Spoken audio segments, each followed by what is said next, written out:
Bonjour à tous, au programme de cette nouvelle revue de presse, la remontée des taux de crédit immobilier est amorcée, le rendement moyen des fonds euros en 2016 pourrait perdre 0,5 points par rapport à 2015, et le ministère des Finances a publié son simulateur en ligne pour calculer le montant de son impôt 2017.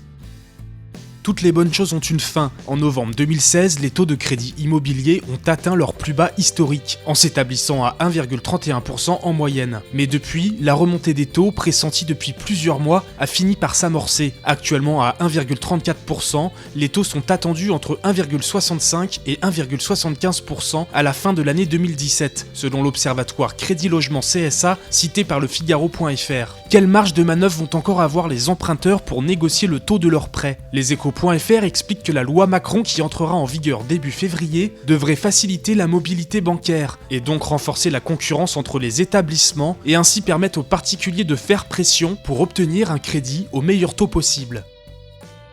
Les taux de rendement des contrats d'assurance vie continuent de reculer. Comme nous le rappelle le Revenu.fr, le rendement moyen des fonds euros s'établissait à 2,5% en 2014 contre 2,3% en 2015. Et au vu des premières tendances, la rémunération moyenne en 2016 est estimée par les experts du secteur à 1,8%, soit une baisse moyenne de 0,5 points par rapport à l'année précédente. Votreargent.fr propose 9 conseils aux épargnants pour que leur contrat reste dynamique.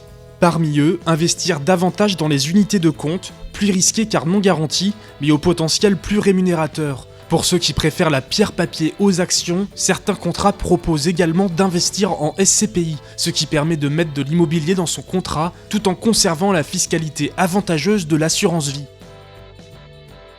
En attendant 2018 et l'instauration du prélèvement à la source de l'impôt sur le revenu, l'année 2017 restera inchangée de ce point de vue. Alors pourquoi ne pas anticiper la facture ?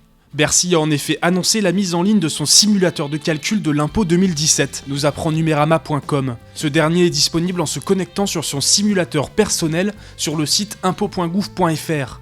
Outre le montant de son impôt, le simulateur permet également de savoir s'il est préférable d'opter pour le prélèvement mensuel ou le paiement à l'échéance par tiers provisionnel, souligne latribune.fr. Si vous n'avez pas encore d'espace personnel sur impôt.gouv, il vous faudra le créer en vous munissant de votre numéro fiscal, de votre numéro de déclarant en ligne, ainsi que votre dernier revenu fiscal de référence, tous disponibles sur votre dernier avis d'impôt. C'est tout pour cette nouvelle revue de presse, on se retrouve très vite pour un nouveau point sur l'actualité des finances.